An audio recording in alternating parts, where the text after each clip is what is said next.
Hello students, आज हम पढ़ेंगे दो कणों की सम्मुख प्रत्यास्थ टक्कर, head on elastic collision of two particles.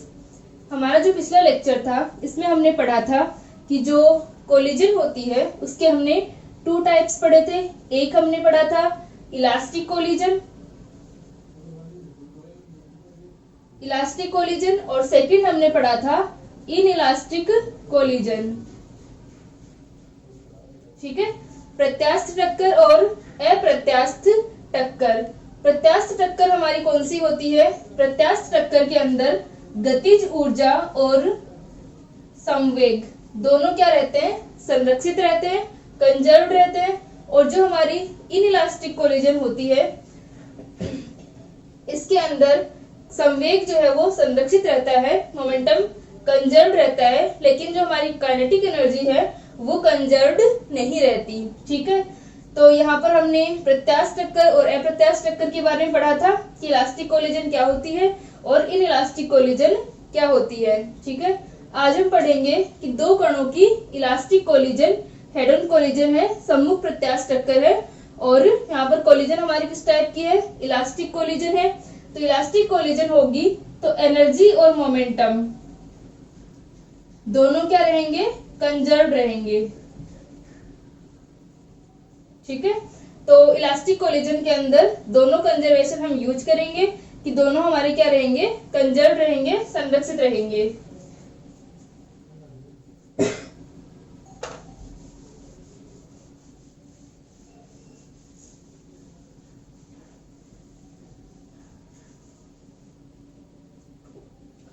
तो हम लेते हैं कि माना दो कणों के द्रव्यमान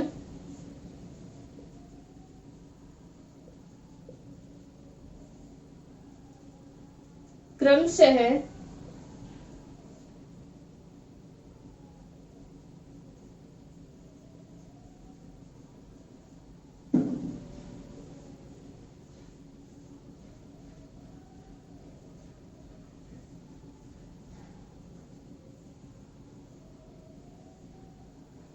ठीक है, कि दो कणों के द्रव्यमान क्रमशः m1 तथा m2 है।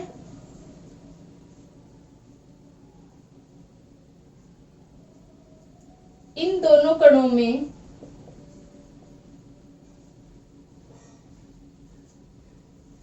या इन दोनों में सम्मुख प्रत्यास्थ टक्कर होती है।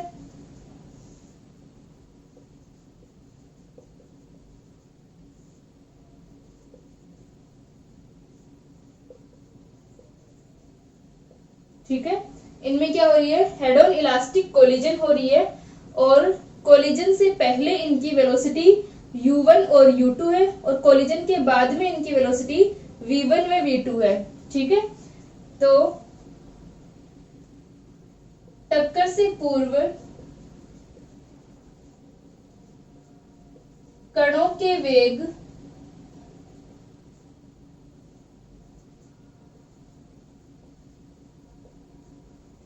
क्रमशः u1 तथा u2 है तथा टक्कर के बाद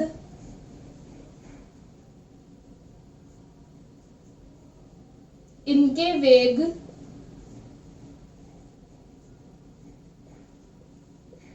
क्रमशः v1 तथा v2 हैं। ठीक है, तो हमारे पास में क्या हो गए कि दो पार्टिकल्स हैं, उनके मास m1 और m2 हैं और इन दोनों में क्या हो रही है? हेड ऑन इलास्टिक कोलिजन होती है। कोलिजन से पहले इनकी वेलोसिटी u1 और u2 और कोलिजन के बाद में इनकी वेलोसिटी v1 तथा v2 है। और ये सारा हम किस में कर रहे हैं? लैब फ्रेम में कर रहे हैं।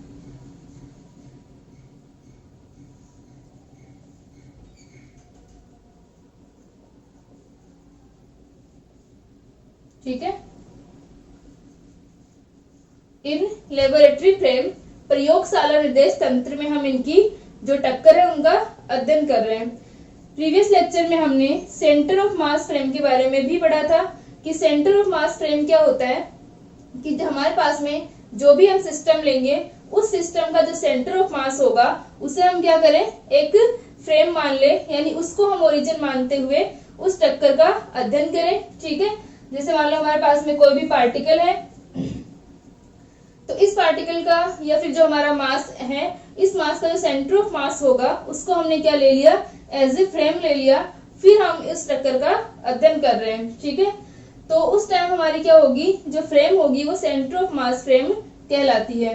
अभी हम क्या कर रहे हैं कि जो हम कोलिजन देख रहे हैं वो हम लैब फ्रेम के अंदर देख रहे हैं, प्रयोगशाला निर्देश तंत्र के अंदर देख रहे हैं। ठीक है, प्रयोगशाला निर्देश तंत्र क्या होगा, सिंपली हम इनकी कोलिजन देख रहे हैं, जैसे हम दो पार्टिकल्स में सिंपली जो टक्कर होती है उसको हम देखते हैं, वैसे ही हम यहाँ पर लेबोरेटरी फ्रेम के अंदर इनका स्टडी कर रहे हैं। ठीक है, सेकेंड केस में हम पढ़ेंगे कि सेंटर ऑफ मास फ्रेम के अंदर जो कोलिजन होगी पार्टिकल्स की, वो किस प्रकार से उनकी वैल्यूज आती है, उनकी जो वेलोसिटी है वो पहले और बाद में किस प्रकार परिवर्तित चेंज होती है।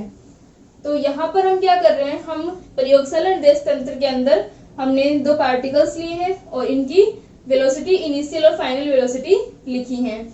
तो जो हमारा संवेग संरक्षण का नियम होगा,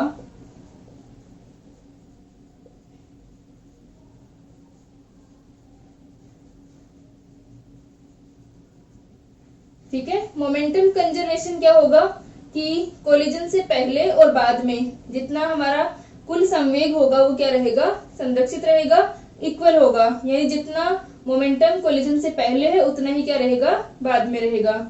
तो यहाँ पर अपने पास में क्या आ गया, m1u1 plus m2u2 equal to m1v1 plus m2v2। ठीक है, इक्वेशन नंबर 1। इसी प्रकार ऊर्जा संरक्षण के सिद्धांत से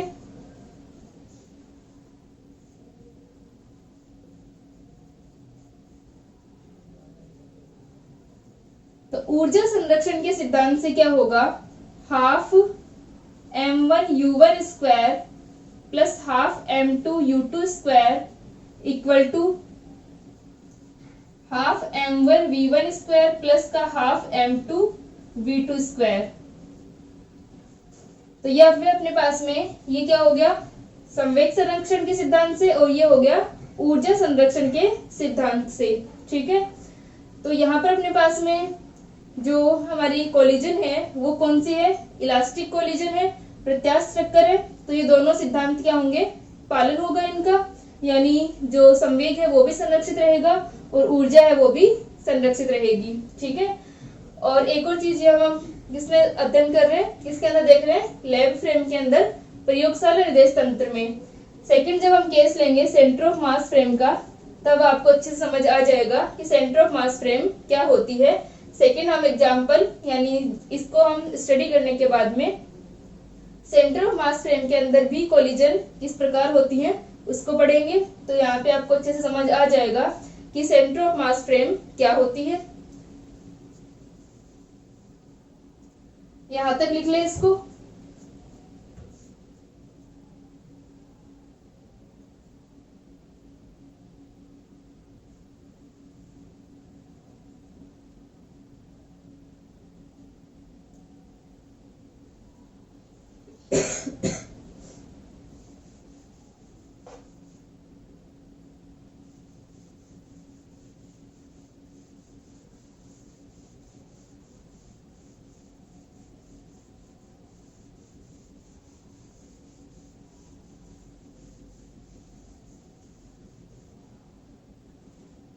ठीक है, तो यहां तक हो गया अपना। अब हम समीकरण 1 और 2 को निम्न प्रकार लिख सकते हैं।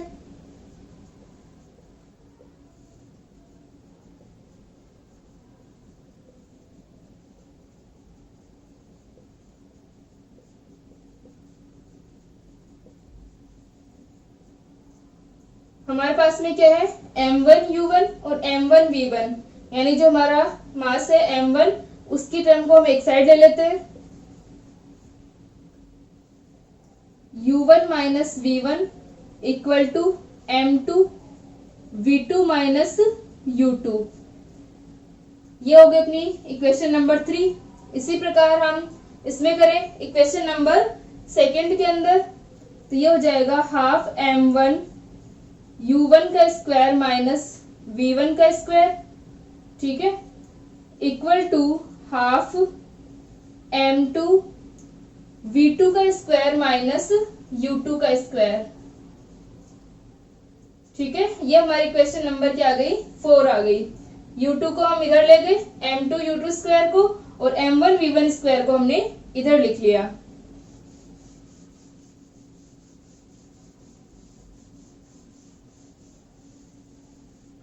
तो यहां से अपने पास में क्या आ गया कि समीकरण 3 और 4 को हम डिवाइड कर दें समीकरण 3 से।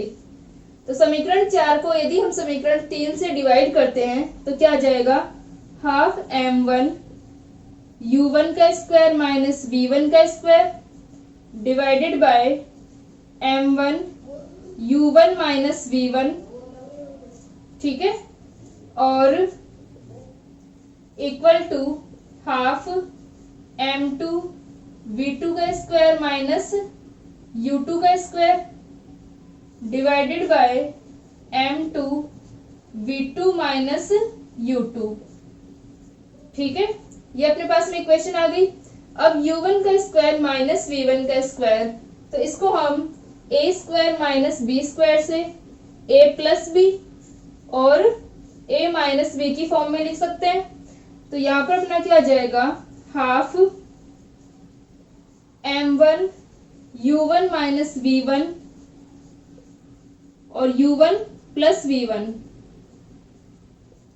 Divided by m1 u1 minus v1, ठीक है, equal to half m v2 minus u2 और v2 plus u2 divided by m2 v2 minus u2, ठीक है। ये हमारे पास में इक्वेशन आ गई, half m2 v2 minus u2 v2 plus u2 divided by m2 v2 minus u2। तो m2 v2 minus u2 ऊपर भी है और यहाँ पर भी, तो ये कैंसिल आउट हो जाएगा। और इसी प्रकार m1 u1 minus v1 divided by m1 u1 minus v1, ये कैंसिल आउट हो जाएगा। तो हम लिख सकते हैं, ठीक है, इसको लिख ले और इसे हम कैंसिल कर देंगे। तो हमारे पास में क्या बच जाएगा, हाफ, दोनों साइड हाफ भी कैंसिल हो जाएगा। तो इक्वेशन हमारे पास में बच गई m1 u1 plus v1 equal to m2 u2 plus v2, ठीक है। ये हमारे पास में क्या बच गई, इक्वेशन आ गई। अब हमारे पास में क्या हो गया, m1 u1 प्लस v1 और m2 u2 प्लस v2, ठीक है। तो ये आ गया अपने पास में, यहां तक लिख लिया इसको।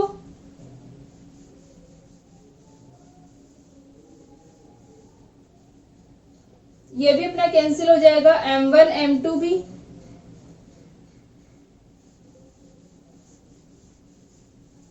तो ये आ जाएगा u1 plus v1 equal to u2 plus v2।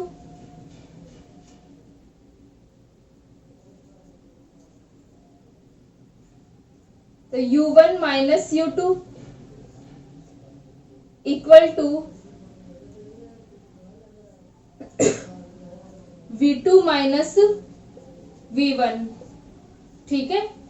या फिर हम इसे लिख सकते हैं u2 माइनस u1, माइनस हमने कॉमन ले लिया और माइनस को इधर रख लेते हैं, v2 माइनस v1, ठीक है।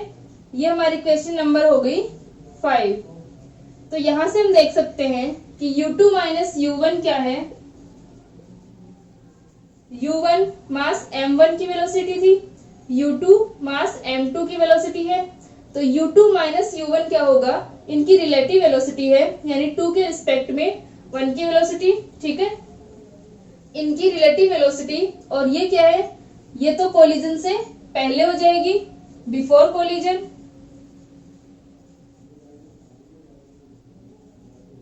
और ये हमारी क्या होगी, आफ्टर कोलिजन।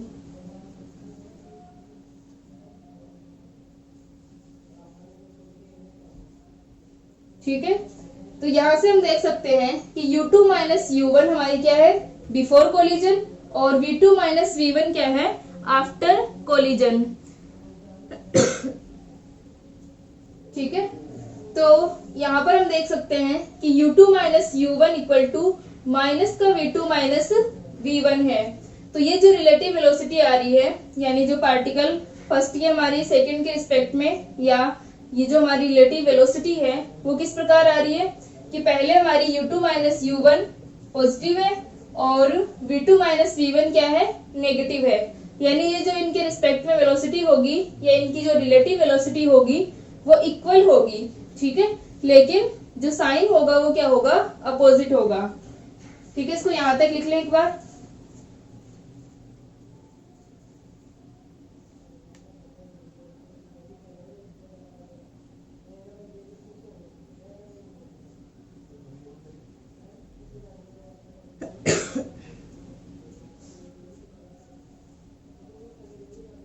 ठीक है, यहां तक लिख लिया।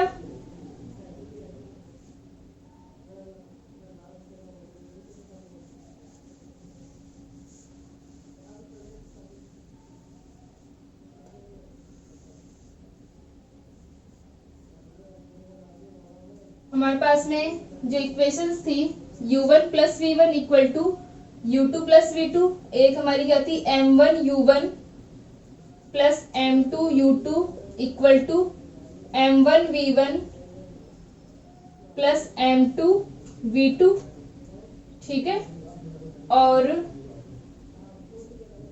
ये एक हमारी ये वाली इक्वेशन थी, ठीक है, और एक हमने एनर्जी कंजर्वेशन के लिए लिखी थी। तो यहाँ पर अपने पास में क्या आ गया, इसको भी रख लेते हैं एक बार, half M1 U1 square plus का half M2 U2 square, half M1 V1 square plus का हाफ M2 V2 स्क्वायर। तो ये अपने पास में आगे हमें इनकी जरूरत होगी। तो यहाँ पर देखो जो हमारी इक्वेशन नंबर 5 आई है, इसके लिए हम लिख सकते हैं कि U2 माइनस U1 टक्कर से पहले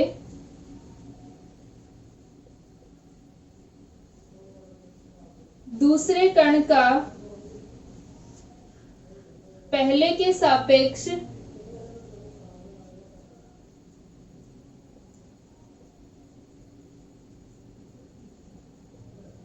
आपेक्षिक वेग है,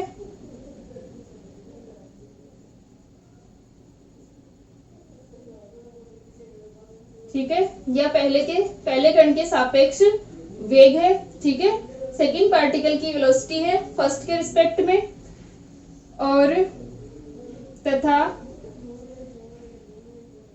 V2 माइनस V1 टक्कर के बाद वेग है,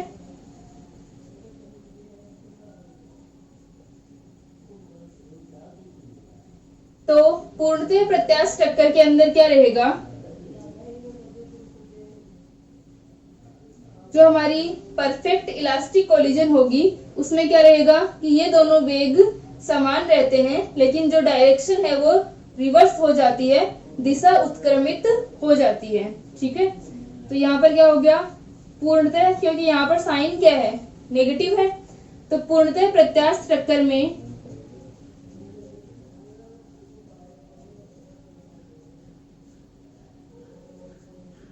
ये दोनों समान रहते हैं,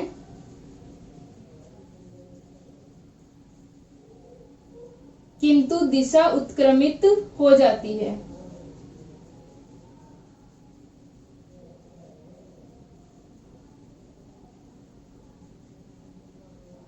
ठीक है, तो ये अपने पास में परफेक्ट जो हमारी इलास्टिक कोलिजन होगी इसके अंदर ये कंडीशन होगी। इसको यहां तक लिख ले।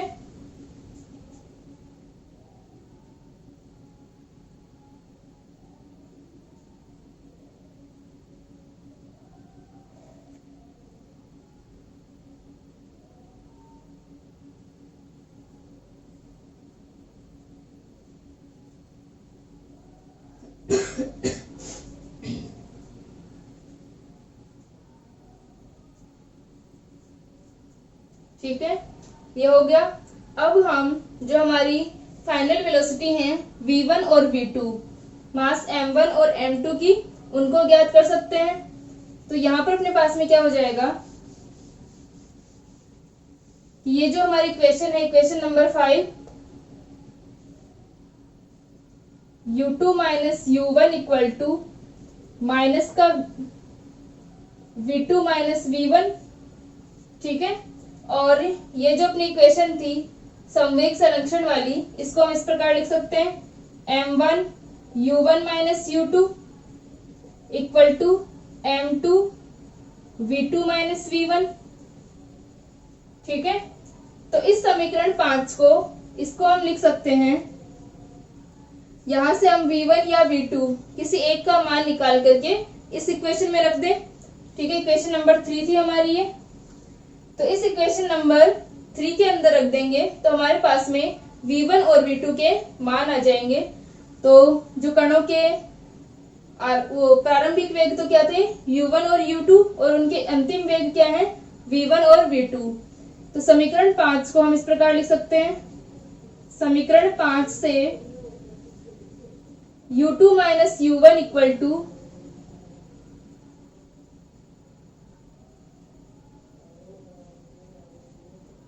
माइनस का v2 प्लस का v1, ठीक है। तो v1 का मान क्या आ गया, u2 minus u1 plus v2। इस v1 के मान को हम इक्वेशन नंबर 3 के अंदर रख देंगे तो हमारे पास में v2 का मान आ जाएगा,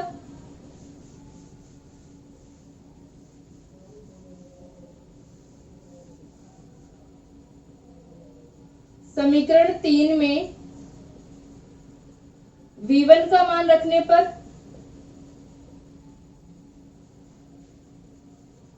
ठीक है, v1 जो है उसका मान जो है वो हम इस इक्वेशन नंबर 3 के अंदर रख देंगे तो हमारे पास में वेलोसिटी v2 का मान आ जाएगा।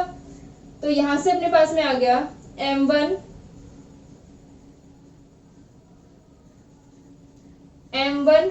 u1 माइनस u2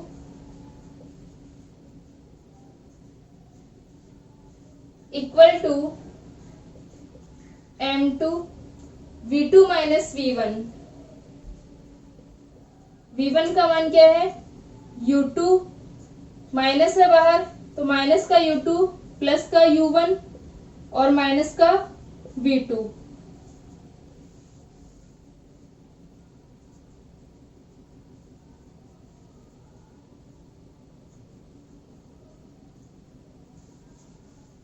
तो इसको हम सॉल्व करें, यहां से हम v2 का मान निकाल सकते हैं।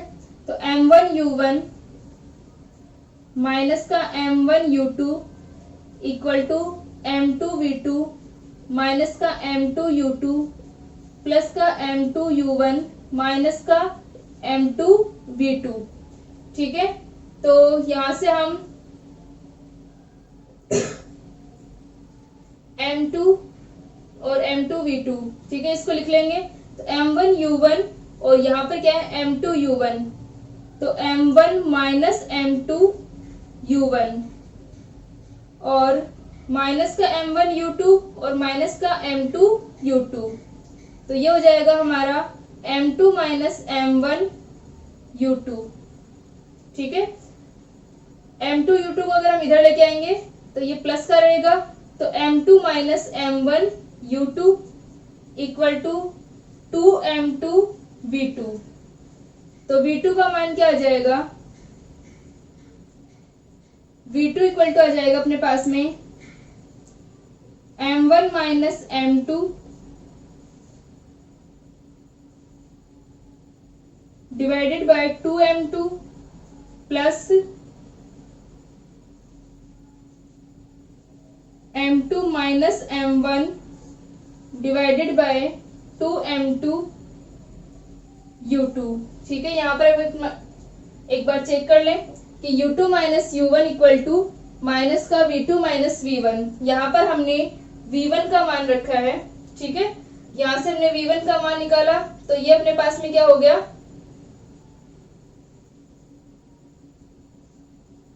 v1 पॉजिटिव हो गया था, u2 माइनस u1 प्लस का V2 हो गया था, और इस मान को हम रख रहे थे इस इक्वेशन में। तो m1u1 और m1u2 और m2v2 माइनस का m2u2, ठीक है, और प्लस का m2u1 माइनस का m2v2। तो यहाँ से अपने पास में आ गया m1 माइनस m2u1, इसको हम कॉमन ले लेंगे, और m2 माइनस m1u2, ठीक है। और इसको हम आगे सोल्व करें तो v2 इक्वल टू हमारे पास में हो गया,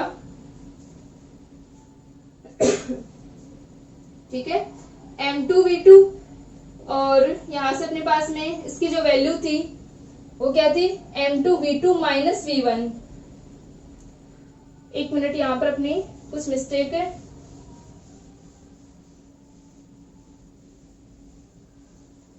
ये अपनी इक्वेशन थी u2 minus u1 equal to minus का v2 माइनस v1। तो यहां से अपने पास में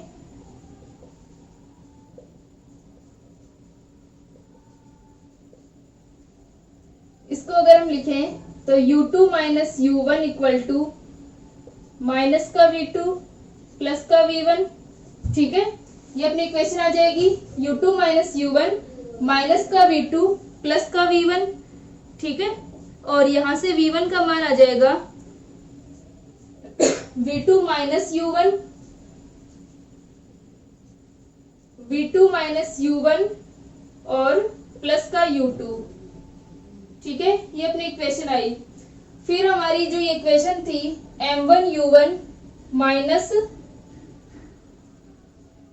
इसको हमने गलत लिख लिया था, यहां से अपने पास में क्या आया, m1u1 और माइनस का v1 equal to m2u2 minus v2 minus u2, ठीक है। यहाँ पर हमने गलत लिख लिया था इसको, तो यहाँ पर आ जाएगा u1 माइनस v1 और v2 माइनस u2। यहाँ पर हम v1 का मान रख देते हैं, तो v1 का मान रखें इक्वेशन नंबर 3 के अंदर, तो यह आ जाएगा समीकरण 3 में v1 का मान रखने पर, तो v1 का मान समीकरण 3 में रखेंगे तो m1u1 माइनस v1, तो v2 प्लस का u1 माइनस का u2 equal to m2 v2 minus u2। इसको हम सिंप्लीफाई कर लेंगे, m1u1 माइनस का m1v2 प्लस का m1u1 माइनस का m1u2 equal to m2v2 minus का m2u2, ठीक है। यहां तक लिख लें इसको। अब हम इसमें से कॉमन ले लेंगे कि m1 वाली टर्म्स कौन सी है हमारी और m2 वाली टर्म्स कौन सी हैं, और फिर हम v2 का मान निकाल लेंगे।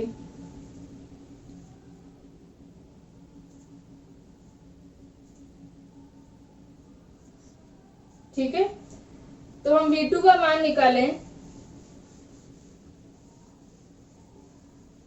तो m1u1 माइनस m1v2 प्लस का m1u1, तो m1 का हमारा u1 वाली टर्म हमारी ये हो गई, और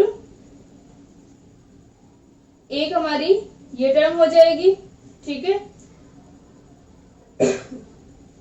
और यहां से अपने पास में v2 की टर्म्स ये हो गई, तो v2 आ गया m2v2 प्लस का m1v2 इक्वल टू माइनस का m2u2, ये प्लस का हो जाएगा क्योंकि ये m2v2 के साथ में माइनस का था, इसको हमने दूसरी साइड लिखा तो m2u2, और इसके बाद में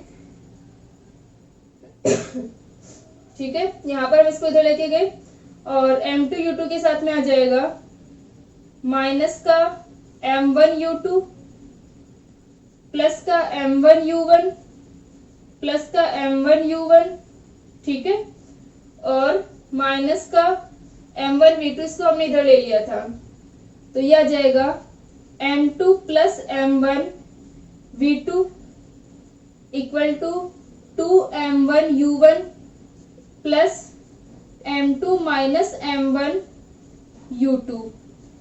तो v2 इक्वल टू आ गया 2m1 upon m1 plus m2 u1 plus m2 minus m1 upon m1 plus m2 u2। ठीक है, तो ये हमारा क्या कहलाएगा, v2 आ गया। और v2 क्या है, सेकेंड पार्टिकल की फाइनल वेलोसिटी है। उसकी इनिशियल वेलोसिटी क्या थी, u2, और फाइनल वेलोसिटी क्या हो जाएगी, v2। तो ये हमारा v2 का मान आ गया, इसको लिख ले। इसी प्रकार हम v1 का मान निकाल सकते हैं।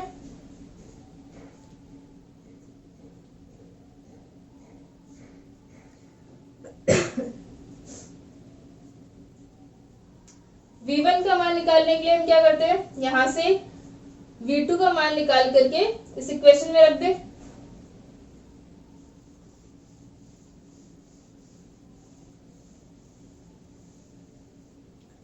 तो ये आ जाएगा u2 minus u1 equal to minus v2 minus v1। तो यहां से अपने पास में v1 का मान रखा था हमने, v2 का रखे, माइनस का v2 इक्वल टू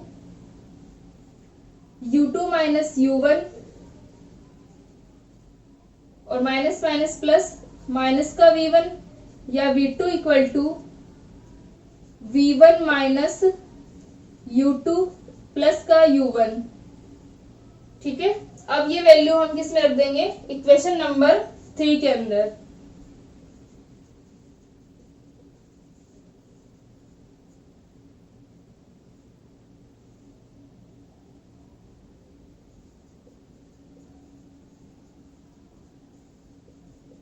तो समीकरण 3 में जब हम मान रखेंगे तो हमारे पास में क्या आ जाएगा,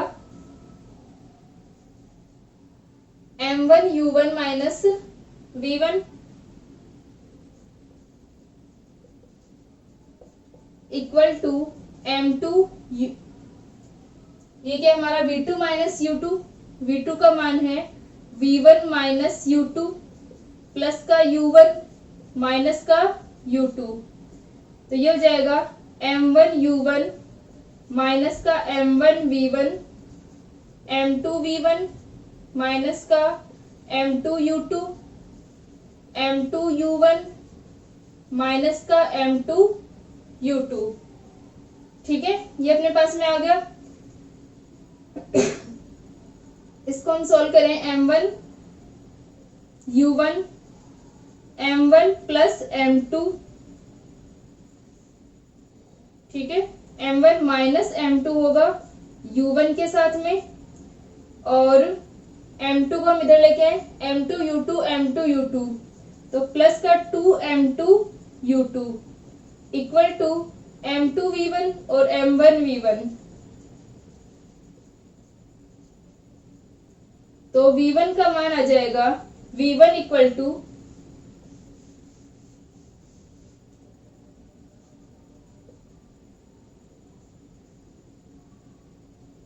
m1 minus m2 u1 divided by m1 plus m2 plus 2m2u2 divided by m1 plus m2। ठीक है, तो ये हमारे पास में क्या आ गया, v1 का मान आ गया। तो जो हमारे पास में पार्टिकल्स थे m1 और m2, इनकी इनिशियल और फाइनल वेलोसिटी क्या हो गई, इनिशियल u1 u2 और फाइनल क्या होंगी v1 और v2। v1 और v2 के मान रख लेंगे।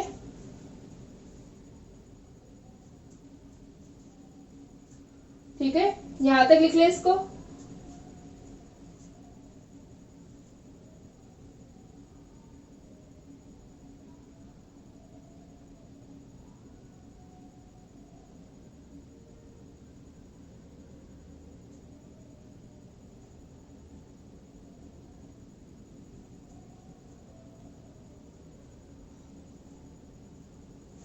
ठीक है, यहां तक हो गया।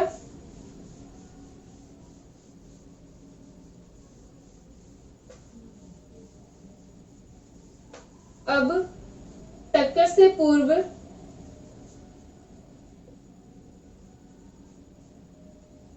कणों की गतिज ऊर्जा